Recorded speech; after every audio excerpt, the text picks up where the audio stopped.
Olá, Leoa! Sejam bem-vindas ao Pode Liderar Mulheres no Topo. Aqui é a Daniela Grolli, host do podcast. Você que está aqui nos ouvindo no Spotify, é bem importante que vocês nos avaliem nos episódios e também aqui na plataforma. Para quem produz conteúdo é bem importante. Além de seguir também para você saber quando tiver episódios novos. Você que está nos assistindo no YouTube, é bem importante que você se inscreva no canal para que toda vez que a gente postar algum vídeo novo, você tenha acesso, tu vai ter notificação, enfim, ali. E tu vai estar por dentro de todos os vídeos, né, que a gente for publicar. No dia de hoje, então, eu tenho a Verônica Giordani, já estou chamando de Vero, né, Vero? É isso aí. Já somos informadas, já somos melhores amigas. Com certeza. A Vero, então, ela é médica psiquiatra. No caso, né, a gente estava conversando aqui antes, vi que hoje tu despende mais, né, para mulheres. Os teus atendimentos, eles são mais voltados para mulheres. Depois eu quero entender um pouco sobre isso. Mas, primeiramente, eu queria te agradecer por ter aceitado o meu convite, né? Já tinha ouvido falar de ti aí na cidade, mas agora, né, aqui face to face fica melhor de te conhecer e de tu falar um pouco sobre a tua trajetória. Com certeza, né? Eu que agradeço a oportunidade. Vamos querida. Conversar. Hein, Vero, como é que você teve essa ideia de ir pra mulher? Por que mulheres? Então, durante todo o meu período de formação, principalmente a formação na psiquiatria, né, meu olhar sempre esteve mais direcionado para a mulher, né?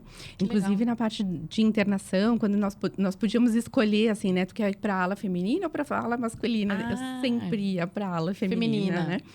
Porque a mulher, ela tem muitas particularidades, né? Então, desde a forma como nós sentimos o mundo, como nós nos envolvemos e reagimos ao mundo, enfim, até as questões neurobiológicas, neuroquímicas, realmente, né? E inclusive, a parte medicamentosa, né? A parte de psicofarmacologia feminina, ela é muito diferente da parte masculina, tá né? Brincando. E com certeza. E aí, quando tu vai fazer um tratamento para uma mulher, tu tem que ter esse olhar, né? Para o ciclo menstrual, né? Para o período de vida que essa mulher está vivendo, se está amamentando, se não está, se tem vontade de gestar ou não, enfim. Tudo isso são fatores que a gente precisa avaliar ao longo do período do tratamento dessa mulher, né? E tu, foi sempre um interesse genuíno, assim, teu? Sim. Ou foi por algumas dificuldades que tu passou e Não. Foi muito, assim, o meu feeling, realmente. Eu tenho muita facilidade, né? E, na realidade, até a escolha da minha carreira, a escolha da minha especialidade, enfim, nunca foi uma dificuldade para mim, né? E entrar para essa área da saúde mental da mulher também foi muito natural. E desde sempre tu se direciona mais para mulheres, assim? Sim. Não que tu não atenda homens. Não que eu não atenda homem, não, de forma alguma, né? Nunca selecionei até então no consultório, né? Não é homem, eu vou passar para outro colega, enfim, agora que eu tenho, né? Que eu montei uma equipe, uma clínica, né? Mas realmente, assim, o meu público, eu tenho... No público, no consultório, em torno de 85% a 90% são mulheres. Que legal. Certamente, assim. E de maneira geral, na psiquiatria, assim, geralmente é a mulher que busca o psiquiatra, é o homem? O que tu percebe? Não, a mulher... Nossa, muito a mulher. Muito mais. Sim. A mulher tem mais facilidade de expor sentimentos, Perfeito. né? De conseguir entender aquilo que está sentindo, de buscar ajuda, né? Quando o homem chega no consultório psiquiátrico, ele já tá assim... Desgastar. Só o psiquiatra para resolver. Com certeza.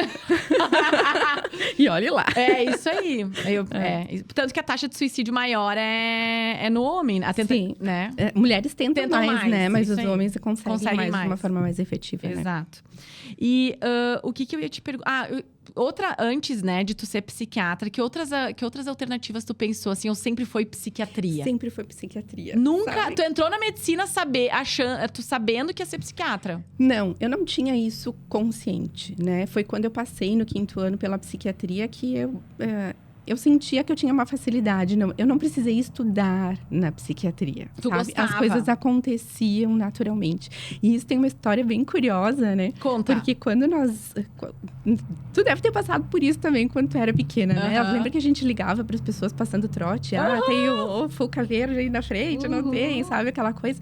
Sabe o que eu fazia? Eu ligava para a Clínica Paulo Guedes, a clínica psiquiátrica aqui, porque eu queria tentar conversar com algum paciente paciente que estava internado. Olha só. Então, eu sabia que nos hospitais comuns, como é que a coisa funcionava, né? Ela funcionava, tu ligava, passava para o quarto tal, enfim, né? Que eu tinha minha avó que hospitalizava com muita frequência. E aí, eu tentava fazer isso na Paulo Guedes, porque eu queria conversar com o paciente psiquiátrico. E isso com o quê? 12, 13 anos, né? Então, já vinha desde lá, assim, essa minha... Né? E tu é natural de Caxias? Natural de Caxias. Olha só, que legal.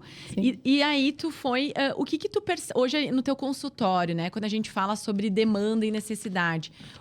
Qual é a maior queixa das mulheres hoje no teu consultório? O que tu percebe?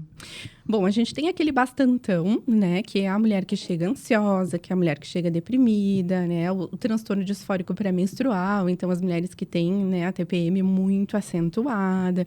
Geralmente, são essas queixas, esse é o bastantão, né? Mas quando a gente entra lá mais a fundo, acompanhando essa mulher, a gente vê questões muito do feminino, né? O que tu observa? Que as mulheres estão muito deslocadas do feminino, sabe? Por exemplo, fala mais, amo falar sobre isso, fala mais. Eu observo, por exemplo, assim, agora nos últimos tempos tem vindo muitas mulheres mais ou menos de uma faixa etária de 40, 45 anos, 50, que não puderam ser mães ou não foram mães por ter adiado muito esse processo da maternidade, né?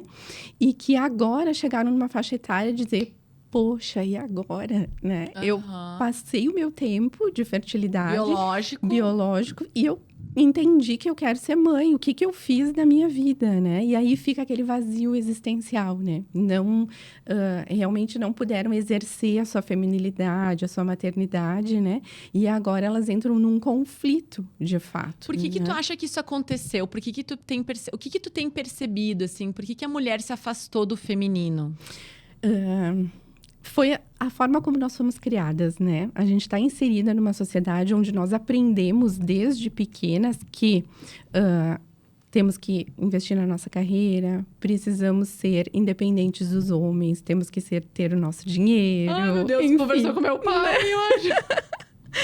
E nós crescemos assim, né? Inclusive, a gente entra nos relacionamentos, né? Já numa disputa, né? Eu vou até aqui porque eu preciso ser independente de ti, eu preciso me defender de ti, né? É assim que as mulheres entram nos relacionamentos hoje em dia. E aí, o tempo passa, né? Elas ficam muito... focadas nesse desenvolvimento pessoal e de carreira. E aí, quando vê, o tempo passou, né? E não se vinculam com esse marido, né? Não. Porque é uma competição, né? Não posso... Ao mesmo tempo que eu tenho que ser... ao mesmo tempo que eu quero procriar, ter filhos, eu não posso depender dele, não posso ser submissa. E imagina o conflito que fica ali. Imagina o conflito. E aí, quando as mulheres se dão conta, meu Deus, não era assim que eu deveria ter feito, não era assim que eu deveria ter funcionado. Aí entra, né? Os quadros depressivos, os vazios existenciais, enfim, né? E tu tem estudado sobre o feminino masculino? O que tu tem... Tu já, é uma curiosidade tua? Tu tem estudado? Como é que é isso? A partir do momento que a gente começa a atender mulheres, fica muito difícil a gente não entrar dentro desse mundo, né? E enfim, e aí... Inclusive, foi por isso que eu montei, então, uma clínica que eu tenho hoje em dia. Que é especialmente, né? Que é especialmente isso. Então, eu tenho muitas psicólogas que atendem ali comigo e outros profissionais psiquiatras, que a gente tem esse mesmo tipo de olhar, né? Esse mesmo tipo de formação, né? De poder estar olhando para o ser humano como aqui ele realmente veio, né? Então, trabalhando realmente esse feminino, enfim. Legal. E engraçado, né? Porque quando eu produzo conteúdo, eu falo muito sobre...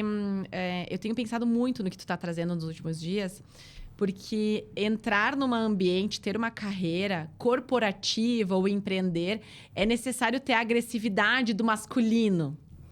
E o problema da mulher... Eu me enxerguei fazendo isso também. A mulher, ela acaba, muitas vezes, sendo masculina demais e ela não sabe o momento de voltar ou se utilizar daquela sensibilidade da feminilidade também, né? Eu acho que é nesse sentido, é nesse caminho que ela se perde, é isso? É isso aí, é isso aí. A mulher, quando entra nesse mundo empresarial, né? Ela masculiniza a sua alma. É isso que eu sinto, né? Porque ela entende que ela precisa fazer isso para poder, né, ter uma evolução dentro desse tipo de carreira, enfim. E não é assim que funciona, perfeito. né? A gente não precisa se masculinizar, né? Para poder ter força, para mostrar que tu é capaz, enfim, e poder ter um sucesso ali dentro, né? Exato. É poder ser... Quando eu falo agressiva, não é agressiva, mas é ser segura, ser autoconfiante, se utilizar da firmeza porque o ambiente corporativo ele exige resultado e prazos, mas é não anular a sensibilidade, que é uma das coisas que eu conversei em outro podcast aqui. Não, o fato de tu demonstrar ou se posicionar ou utilizar a sensibilidade para engajar, porque é importante engajar a equipe através da sensibilidade muitas vezes, mas no momento de ser firme, de ser segura, ocupar esse espaço. Mas é poder transitar nesses dois polos, sabe? Nem tanto um, nem tanto o outro. Isso. Tu precisa dos dois, né? Mesmo porque é o nosso feminino e a nossa fragilidade que nos deixa fortes. Isso. Entendeu? É isso que faz a diferença, né? Então, a gente não precisa tentar se masculinizar de fato, né? Para conseguir ter um resultado. Como é que é o feminino, a nossa fragilidade que nos deixa forte? De que maneira? Por exemplo, a nossa sensibilidade, a forma como a gente percebe as coisas, né? O nosso, entre aspas, sexto sentido, né? Entendi. Isso o homem não consegue dentro de um mundo empresarial, né? E isso a gente já consegue captar determinadas situações e, às vezes, resolver problemas dentro de corporações, dentro de empresas, só em função dessa fragilidade, dessa sensibilidade que a gente tem, né? Antes do problema... Para que anular isso? Isso aí, exato. Não precisa se vestir da agressividade, Não, que é o que eu sempre falo. É importante defender as ideias, se expor, posicionar. Mas não se abster, muitas vezes, da sensibilidade, né? Que a agressividade, quando eu falo, é uma maneira de tu ter a agressividade, né? Que nem falei, não é a agressividade de sair batendo, né? Mas é da firmeza, da segurança, do defender as ideias. Porque hoje eu percebo muita mulher, assim... Ou eu sou isso, ou eu sou... Ou exato. não consegue mais, né? Isso. Encontrar um ponto de equilíbrio ali. Exato. No momento de ser firme e segura, serei firme e segura. Mas utiliza a tua sensibilidade também, muitas vezes. Claro. Né? Como é que foi, né, a tua trajetória, né, profissional, assim? Há quanto tempo tu é psiquiatra? Que tu atua com consultório? Eu me formei em 2002, né? Já faz muito tempo. E logo eu já, né, abri um consultório junto com uma colega, né? Quando eu me formei, eu já finalizei uma pós-graduação em obesidade e diabetes. Então, eu abri um consultório junto com uma outra colega, onde nós trabalhávamos basicamente com esse tipo de atuação, né? E logo eu percebi, assim, que... Bom, eu já tinha a minha veia que vinha da psiquiatria, né? E aí logo eu percebi que não tenho como tratar uma pessoa dentro desse campo da obesidade, enfim, né? Sem tratar a saúde mental dessa pessoa, né? Eu disse, não, eu vou ter que parar tudo e fazer psiquiatria. Né? E aí eu fui fazer psiquiatria, então, voltei para Caxias e eu finalizei todo esse processo, porque eu tive que interromper um determinado tempo, porque meu pai adoeceu, então eu interromper a minha residência lá, voltei para Caxias para acompanhar o meu pai, e depois eu voltei para Porto Alegre para finalizar, né? Então, eu finalizei a minha psiquiatria em 2014, de fato. Mas, desde sempre, eu já tinha consultório sob supervisão, né? De outros colegas, enfim, de outros psiquiatras, né? Enfim, sempre tive o consultório. Mas, em 2014, que realmente eu finalizei a formação, título de especialista, tudo certinho. Tá, legal. E aí, tu começou... tu tinha esse consultório junto com essa tua amiga, com essa tua colega. Com a colega. Tá. Hoje, tu tem com ela ainda? É sozinha? Não. Aí, hoje, agora...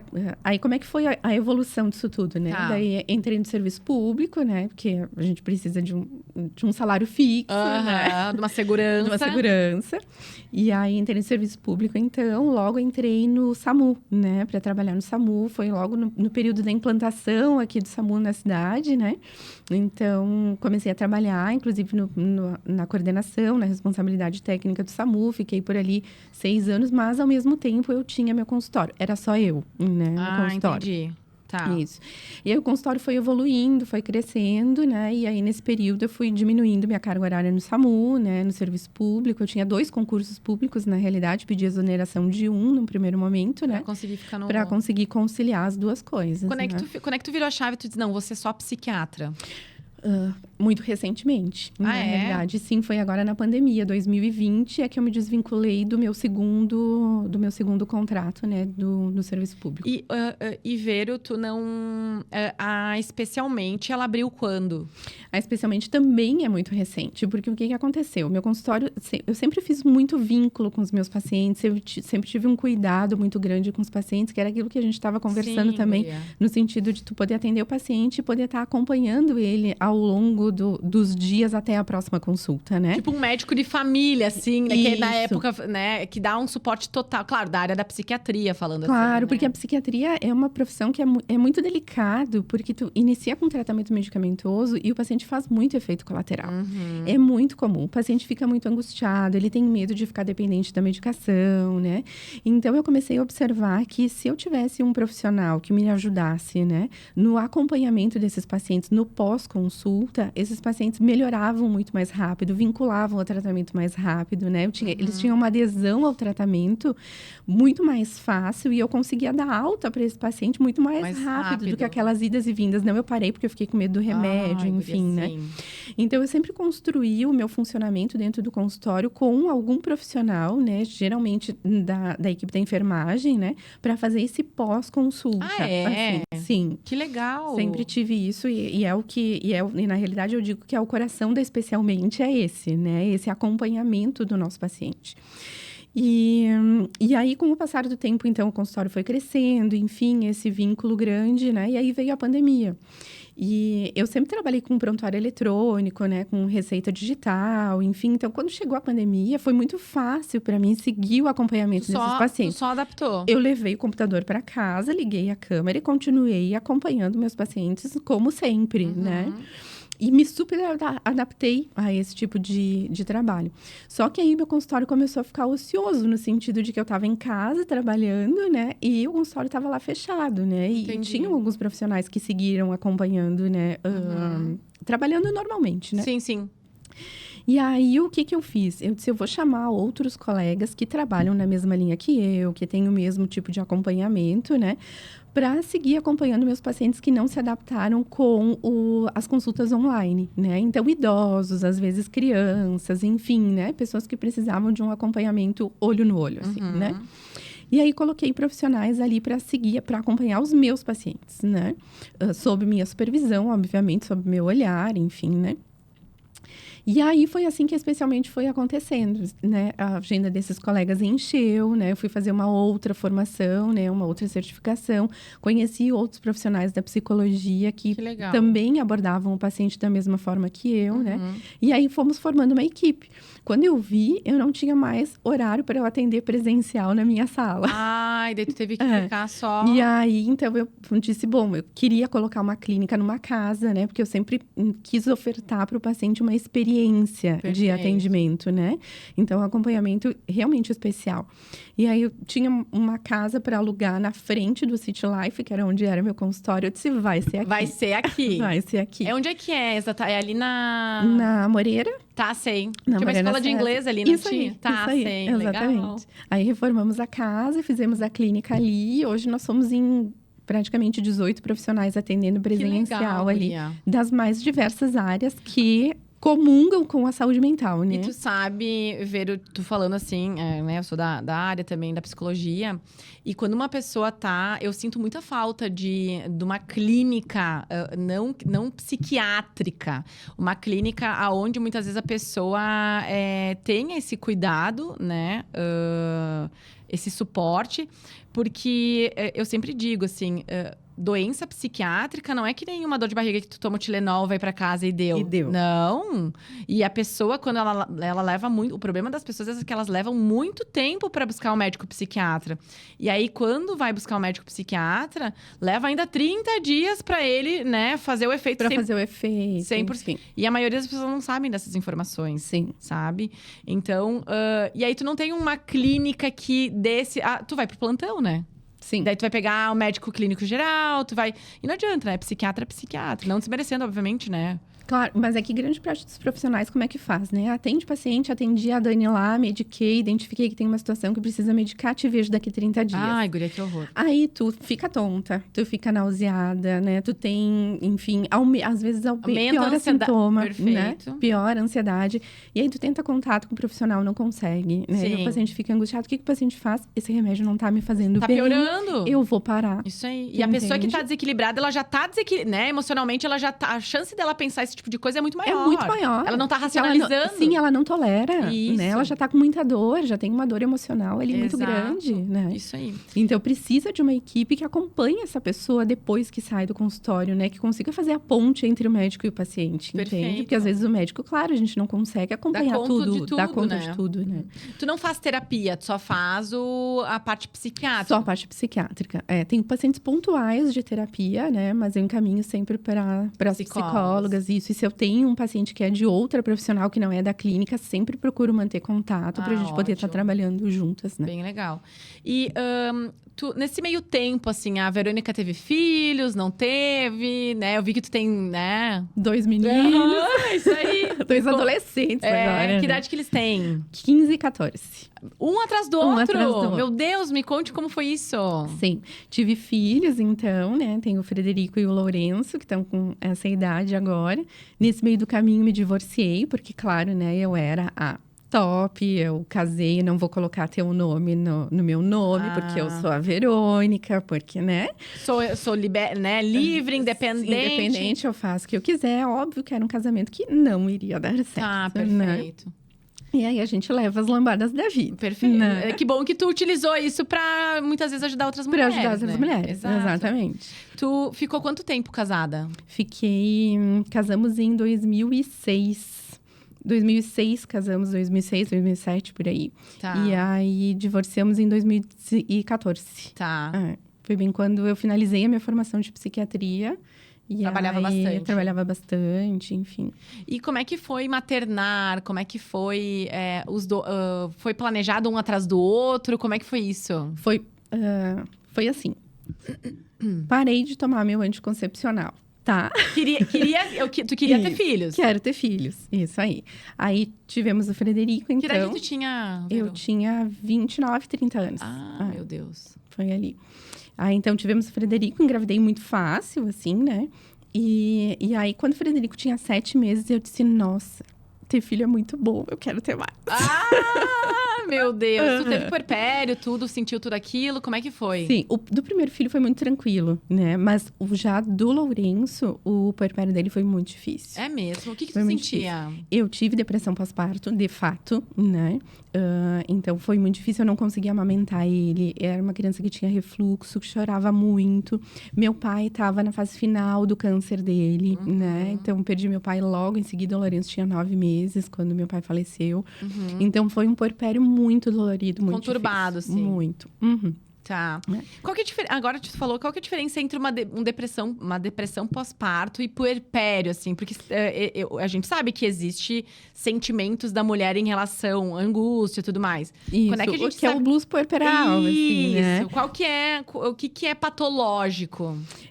O blues puerperal, ele acontece geralmente de 7 a 14 dias ali depois que a mulher ganha o bebê, né? Ele está diretamente relacionado às alterações hormonais, né? E ele é muito autolimitado. A mulher, ela não deixa de conseguir executar as suas funções, né? Ela consegue amamentar, consegue cuidar do bebê, né? Quando a mulher entra num quadro depressivo, realmente, os pensamentos, eles são de muita rejeição daquela criança, os pensamentos são muito negativos, a mulher já não consegue mais cuidar, maternar, não consegue amamentar, né? Realmente evolui para um quadro, na realidade, é uma depressão. Né? Normal, como qualquer outra, né? Só que acontece, né, logo depois do parto. Vero, e a decorrência dessa depressão pós-parto, ela é ocasionada pelas questões hormonais, muitas vezes? Sim. Ou por tudo ali? Por tudo, sim. Tem todo o gatilho, é a alteração hormonal, né? Mas é uma mulher que já tem predisposições, Perfeito. Enfim, né? Tem, daqui a pouco, um ambiente que não tá um ambiente muito adequado ali. Então, a gente sabe que a doença doença psiquiátrica, ela é a soma, né, das vários questões fatores, genéticas e mais todos os fatores ambientais, enfim, né? Perfeito. É por isso que quando eu cito que eu tive, realmente porque eu estava também num momento muito difícil da minha vida, que era a questão da doença do meu pai, né? Ah, tá. E aí as coisas juntaram ali. E claro, eu tinha um outro bebê também, né? Imagina. O Frederico, Como ele era um bebê. Como é que foi a experiência de maternar um atrás do outro, Jesus? Foi. Tu engravidou super rápido, né? Sim, Do segundo também. Sim, foi muito rápido. Eles têm diferença de 1 ano e 3 meses. Exato. Né? Foi muito rápido. Mas eu tinha 2... na realidade, eles eram praticamente gêmeos, né? Eu tinha 2 bebês que mamavam, 2 bebês que usavam fralda, enfim, né? Então, foi delicado. E a rede de apoio, assim, como é que foi? Eu nunca lancei mão de uma rede de apoio muito significativa, né? A minha mãe estava ali, né? Eu sei que eu tenho minha mãe para me ajudar, né? Quando for preciso, entende? Nunca levei minha mãe para dentro da minha casa ou minha sogra, né? Fica aqui comigo 2, 3 meses, enfim, como tem muitas mulheres que optam por isso, né? Então, eu tinha alguém que me ajudava com os serviços da casa, né? E meu marido, né? Meu ex-marido me ajudava muito também, né? Isso, né? Tem que... Bem importante. Bem importante, né?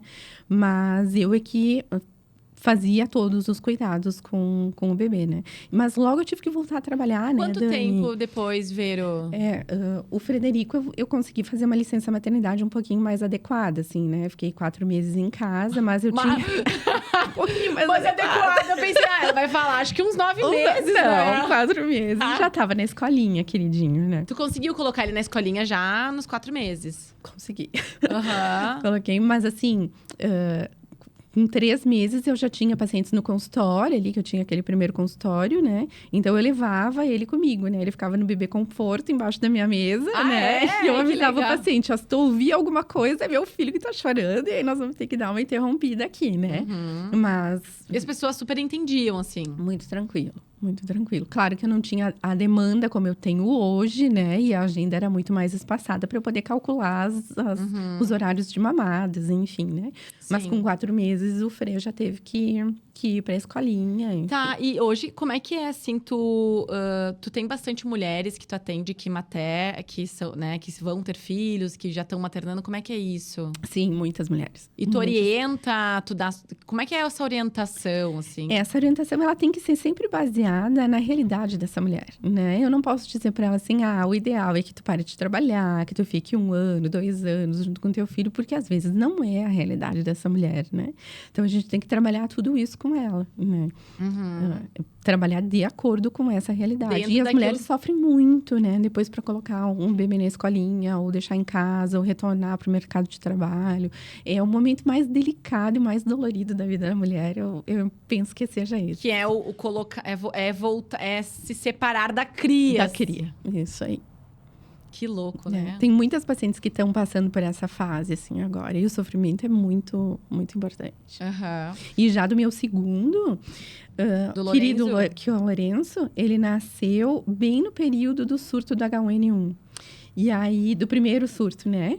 E aí, eu era coordenadora do SAMU. Ele tinha 45 dias. Eu fui convocada pela secretária da saúde a voltar a trabalhar. Misericórdia. Ele com 45 dias. Então, eu tava com meu pai doente, né? Puerpério, fazendo um quadro depressivo, né? Nossa. E tive que voltar, né? Então, foi mais delicado ainda. Enver, o teu pai ficou doente muito tempo? Ele tinha câncer do quê? Câncer de pâncreas, o pai teve.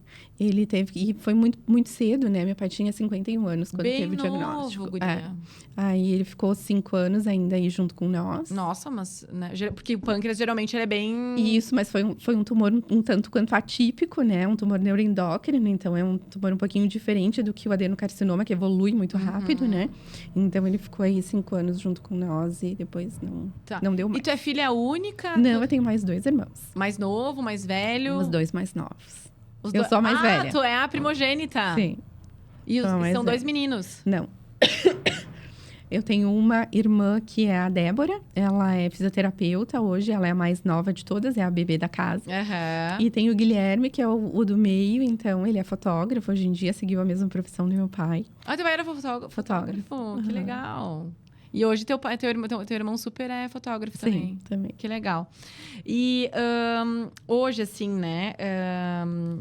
Se a gente fosse elencar os problemas maiores dessas mulheres que frequentam, tu tem percebido muitas vezes burnout, a carreira? O que mais traz? Quais são os problemas que mais desencadeiam esses desequilíbrios neuroquímicos, assim, tu tem percebido? É uma série de fatores, né, atualmente. Assim, mas que nem a gente estava falando antes. Dentro do mundo feminino, é realmente essa dificuldade de se colocar dentro do feminino e poder lançar a mão de um funcionamento adequado, né, para uma mulher. O que é um funcionamento adequado para uma mulher? Já estou aqui né? O que é um funcionamento adequado para uma mulher? É eu entender que eu tenho um limite para trabalhar, que, eu posso ter uma carreira, mas eu também preciso ter um tempo para me dedicar à minha casa, ao meu marido, aos meus filhos, né?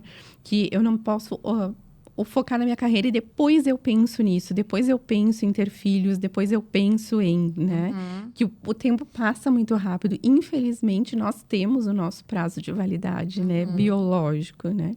Então, eu vejo que esse é o fator principal, assim, da grande dor das mulheres de hoje em dia, né? Que tem chegado até mim. É que sabe o que eu percebo, Vero? Às vezes a mulher, ela acha que daí é uma percepção minha, ela acha que quando ela tiver filhos, a vida dela acabou, sabe? Sim. Ai, deixa eu fazer tudo antes, porque quando eu tiver filho, minha vida acabou. Acabou, isso. Eu pensava assim, Sim, que entende a maternidade como um peso, Muito. como, né, eu não vou mais ter a minha vida como era antes, Isso. enfim, né? E aí, o que acontece? Os filhos acabam sendo mais um direito, né? Então, agora eu vou me dar o direito de ser mãe.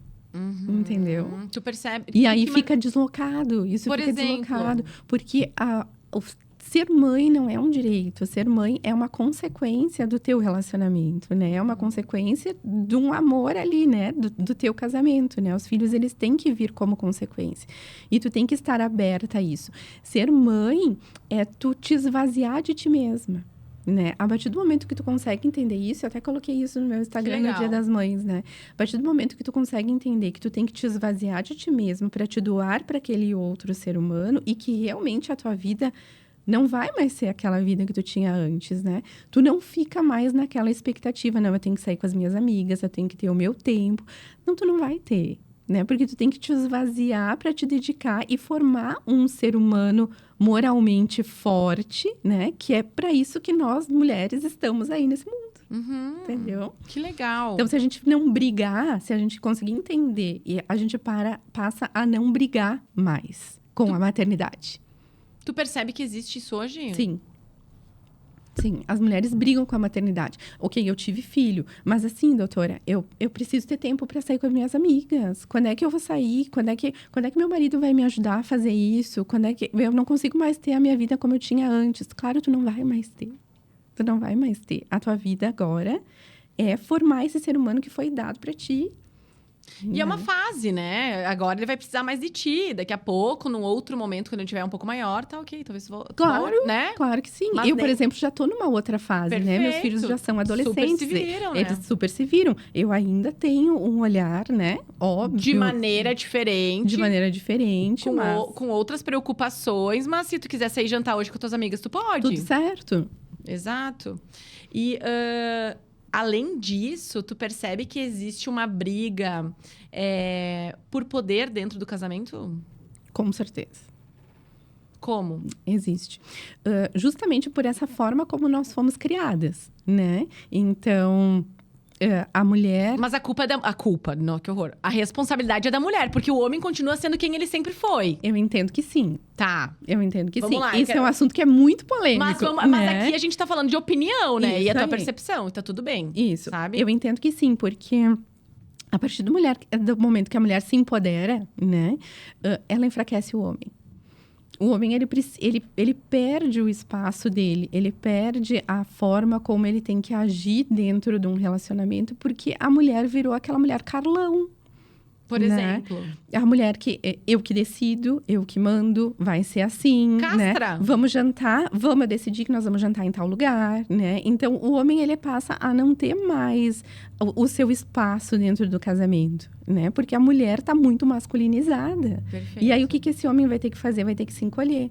E aí, a mulher chega no consultório com aquela queixa de meu marido não faz nada, meu marido é um fraco, meu marido, claro. Ficou 20 anos tratando o cara desse jeito, daí agora quer que ele seja diferente, né? Exatamente, entende? Uhum. E sabe o que eu percebo também? A mulher, eu entendo que a mulher, quando eu falo sobre carreira, da mulher poder crescer na carreira, ela precisa ter um homem do lado dela que dê o mesmo suporte para cuidar desse filho, para que ela possa se desenvolver, para que ela possa estudar, para que ela possa, né? E eu percebo muitas vezes que a mulher, ela subestima a capacidade do homem. Sim. E ela controla muito o homem. Então, tudo que ele faz não tá bom. O homem não tá... eu lembro de uma mulher que eu atendia, de uma menina que eu atendia, e ela dizia assim... o meu marido não dá banho no meu filho. Porque... Não, mas só um pouquinho. Faz o seguinte, vamos fazer um combinado. Hoje tu não dá banho nele. Vamos ver, né? Uhum. Cara, ele foi lá e deu banho no filho dele. Mas deu no momento que ele achava que deveria dar. Como ele achava que deveria dar. Lavou a louça quando ele quis. Então, quanto muitas vezes a mulher, por ter também... ocupar esse espaço de... esse poder também foi para as questões... não da casa, sabe? Mas, assim, o poder acabou tomando conta. O controle acabou tomando conta de outras maneiras também. Sim. Onde ele também... o homem nunca precisou ser da casa. Uhum. Só que hoje, de novo, ele tem que continuar não sendo da casa, teoricamente. Mas ele vai ter que dar um suporte em alguns momentos. Claro, porque o coração dos dois tem que estar ali dentro daquele ambiente. Não é uma disputa, né? É a tua casa, é o teu templo, é a tua família. Então, os dois têm que se dedicar. Não é eu faço mais ou eu faço menos, né? Se a mulher é uma mulher que não trabalha, né? Que o trabalho dela é cuidar da casa, é cuidar da família...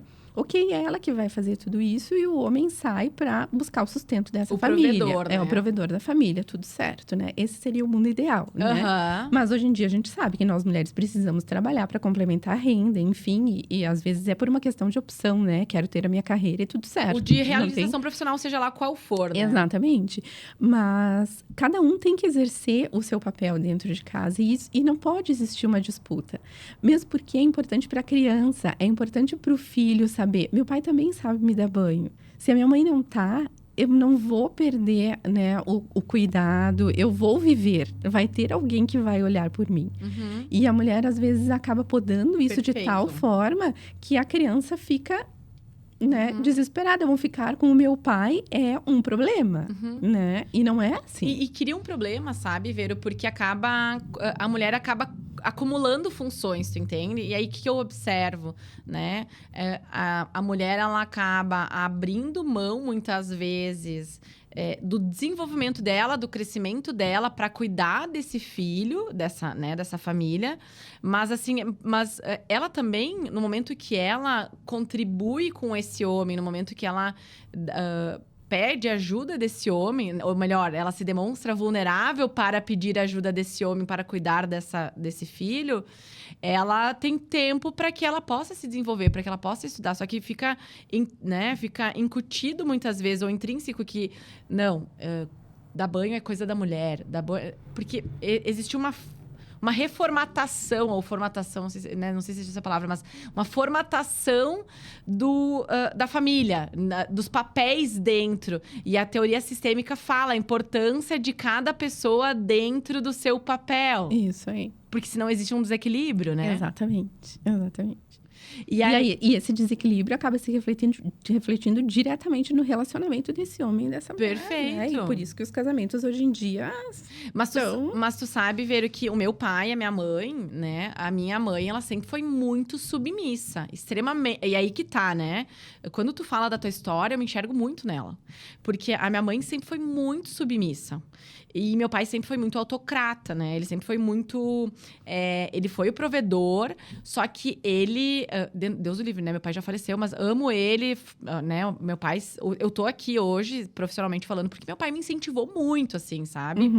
Porque minha mãe não tinha essa cultura dentro da casa dela.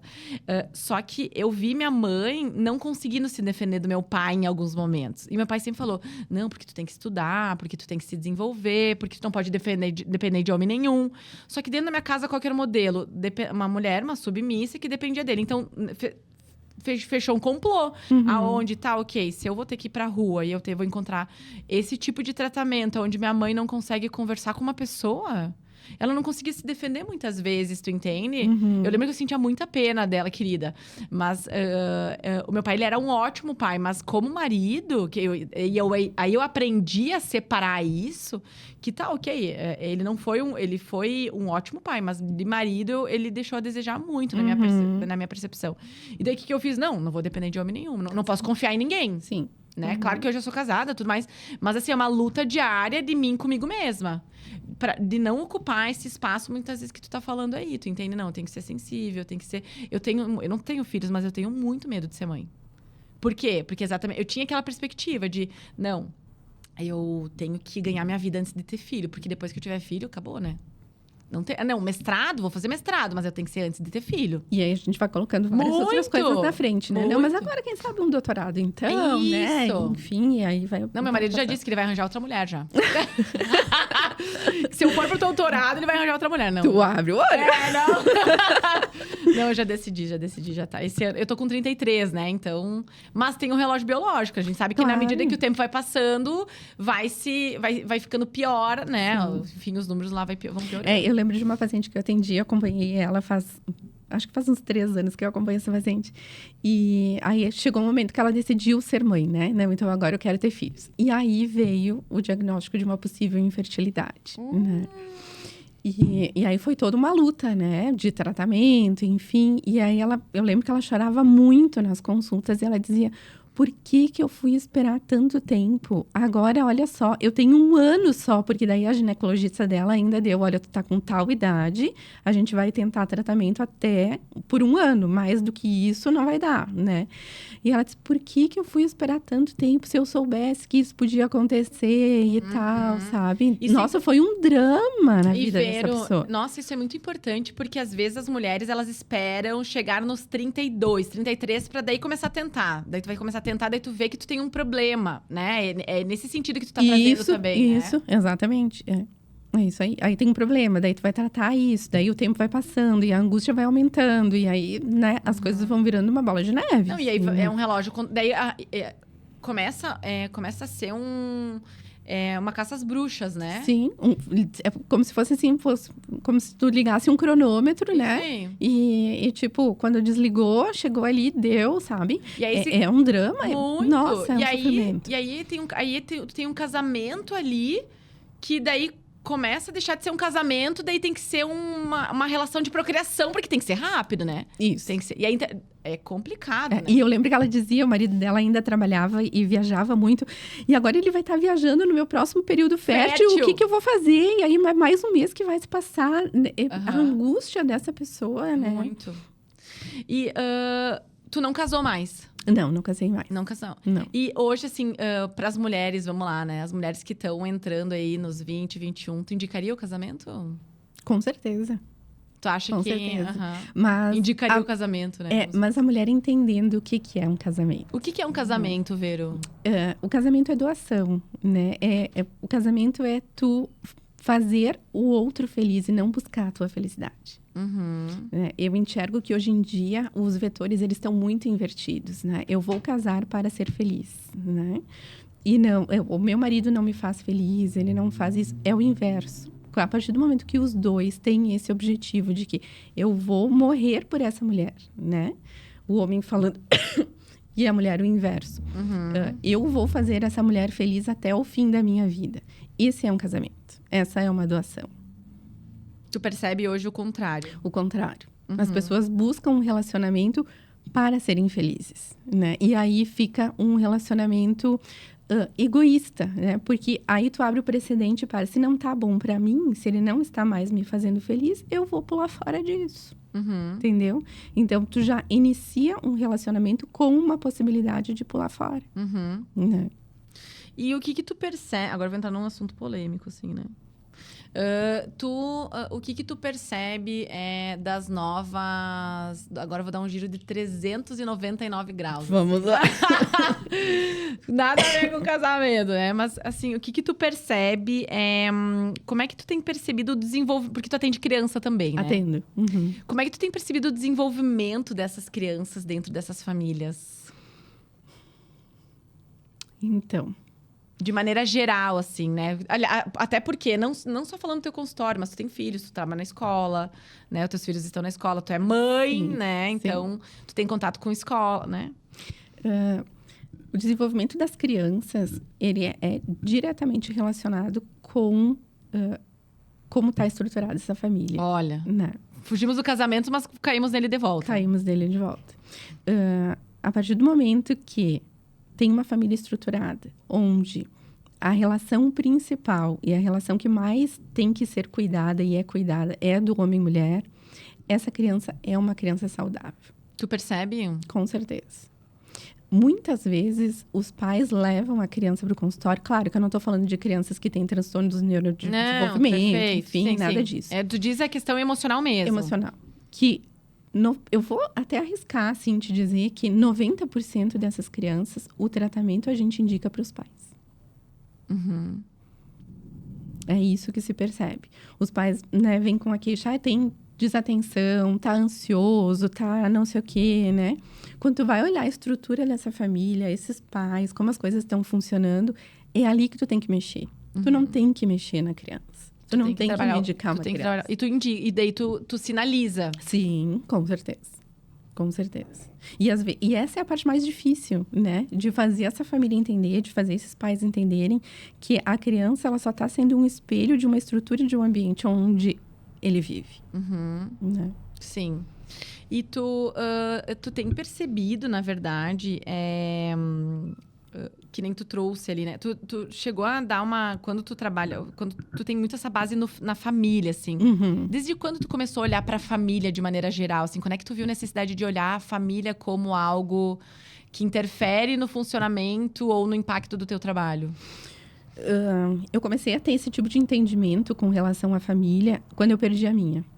Quando eu me divorciei. Tá brincando? Aí é que eu comecei a perceber, eu disse, opa, tem alguma coisa muito errada aqui. Tu ficou quanto tempo casada? Eu fiquei quase 10 anos. 10 anos. Junto, Foi não, né? Enfim, não sei se tu quer falar sobre isso, mas enfim. Como é que foi o processo, assim? Tipo, tu percebeu se indo ou o que tu... Hoje eu entendo que não houve um casamento de fato, né? Porque é que nem a gente conversou antes. Eu entrei nesse casamento me defendendo. Eu não vou colocar o teu nome, né? Aqui ninguém vai mexer. Nós vamos ter filhos quando eu quiser. Não, agora eu gostei de ter filho, então eu quero ter o segundo, né? E vamos ter o segundo logo porque eu quero voltar a trabalhar. Então, eu era um Carlão, né? Eu não dava espaço para o meu marido ser um homem dentro de casa, né?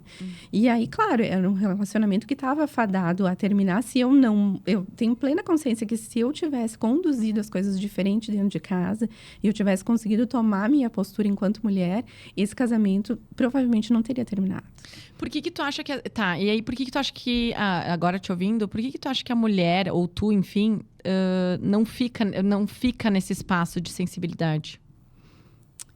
Pela forma como nós entendemos o mundo e fomos criadas. Tu atribui isso à criação. À criação, sim. A forma como a gente foi entendendo em função do feminismo, né? Entendi. Eu que controlo tudo aqui, né? Eu faço acontecer, meu corpo, minhas regras, enfim, né? Então, eu percebo que foi toda essa evolução da sociedade, realmente. Mas tu entende que existe um equilíbrio? Claro que sim. Tá. Claro que sim. Entendi. Nem tanto o céu, nem tanto a terra. Com certeza. Agora, esse equilíbrio, ele precisa ser encontrado dentro de um relacionamento. Porque o que tu tá querendo dizer, na verdade, não é que a mulher não é que o homem não possa lavar uma louça. Não, de forma alguma. Tá. A casa é dos dois, o ambiente é dos dois, o coração dos dois tem que estar ali. Porque, Vero, é bem importante, assim, a gente vem de uma história, de uma cultura onde a mulher é dona de casa e o homem é provedor.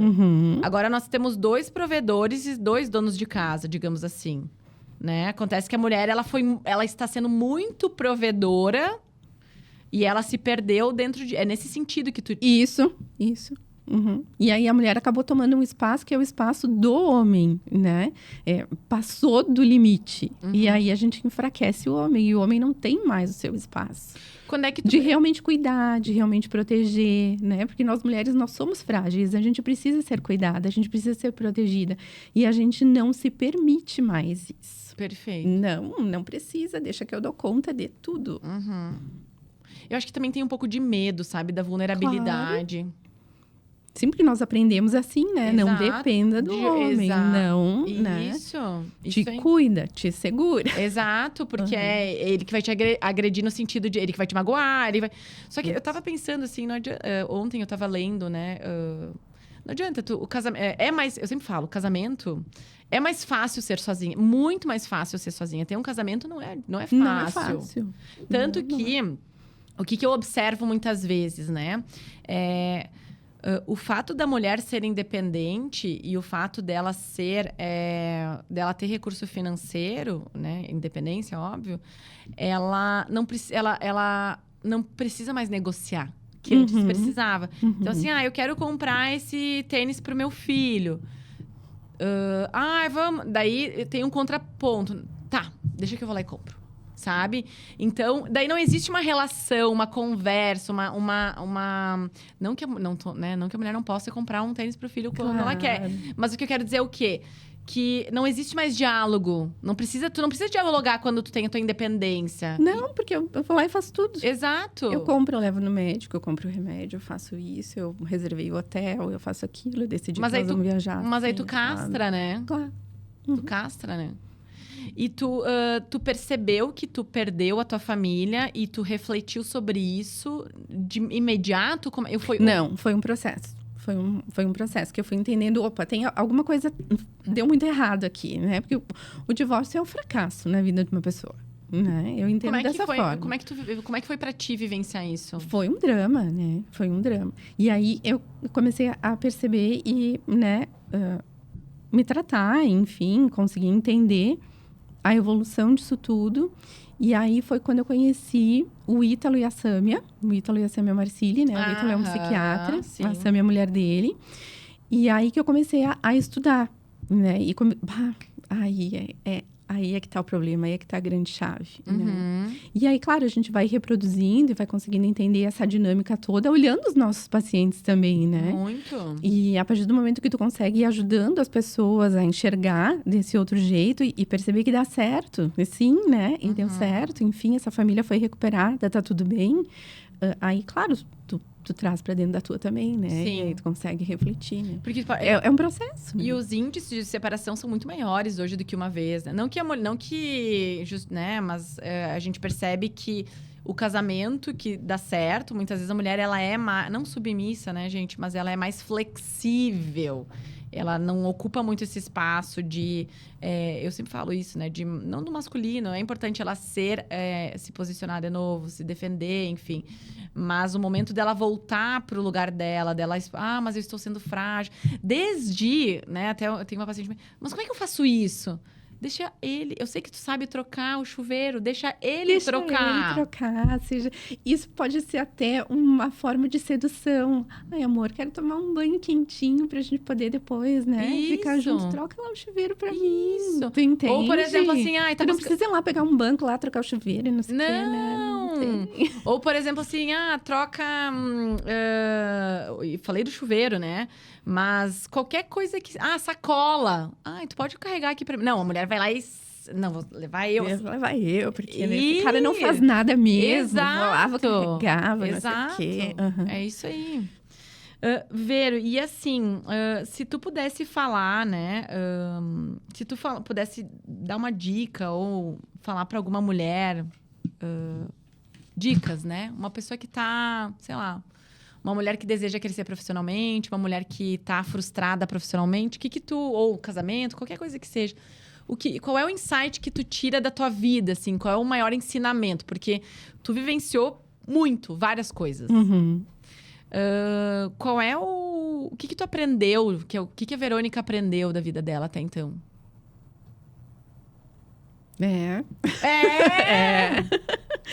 O que eu diria, assim, que eu aprendi, né? Nós mulheres podemos ter a nossa carreira, podemos empreender, né? Que é o meu caso agora, enfim. Podemos ser mulheres de sucesso, mas nós não precisamos lutar contra aquilo que nós somos, contra a nossa essência. Nós não precisamos perder a nossa essência para conquistar o que a gente quer conquistar. Acho que essa é a grande lição. Perfeito. Tu não precisa deixar de ser quem tu é. De ser quem tu é, de ser mulher, de ser feminina, de ser frágil, né? A gente tem que utilizar tudo isso ao nosso favor. Muito. Que legal.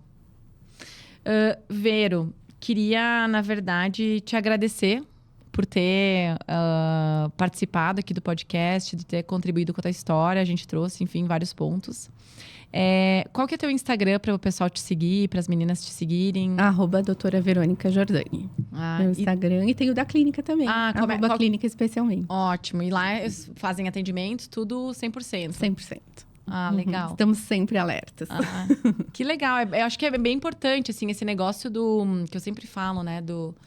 Do feminino e do masculino não é o homem e mulher, é o feminino e o masculino de cada pessoa, de cada um. né? Cada pessoa tem um DNA feminino, masculino, enfim, geneticamente falando, claro. Né? Então, alguns são, muitas vezes, né? A questão do comportamental, ela acaba se desenvolvendo muitas vezes masculina ou mais feminina. E da mesma maneira, o homem, né? Isso aí. Então, que a gente esteja atento. Eu acho bem curiosa essa teoria. Ela tem crescido muito nos últimos tempos, né? Tem. E isso abre campo pra gente conversar horas e horas. Outro podcast, aí, né? Vamos marcar outro podcast falar sobre isso. Tem uma menina que eu quero chamar aqui, que ela vai, na verdade, uma psicóloga, ela vai falar sobre a teoria sistêmica. Uhum. Eu adoro muito eu atendo bastante empresas, né? E a teoria sistêmica, ela é muito engraçado. Porque a empresa, ela é um organismo vivo. Assim como a família. Então, na empresa, se as pessoas não estão nos lugares certos, sabendo das suas responsabilidades, dos seus papéis, também dá tilt que nem isso aí. Dá na família, sabe? É surreal, assim. Tanto que hoje vocês falam em constelação organizacional, sabe? Mas aí nós vamos longe aqui, né? Nossa.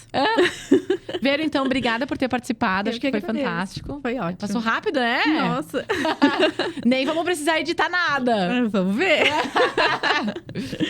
Gurias que acompanharam nós aqui nesse episódio, muito obrigada por vocês terem, né, assistido tudo aqui com nós, escutado também. Você que está nos ouvindo no Spotify, é bem importante que você avalie enfim, o episódio, o canal aqui. E também que você siga nós aqui no Siga nós, não. Me siga no Pode Liderar. E você que está nos assistindo, é bem importante que você se inscreva aqui no canal no YouTube, para que quando tiver vídeos novos e você, sei lá, quiser assistir, acompanhar nós aqui, é importante que você esteja inscrito e você vai receber a notificação. Mas, por hoje, é isso aí. Muito obrigada por ter, né, nos acompanhado aqui. E eu te vejo no próximo episódio. Beijos e até mais.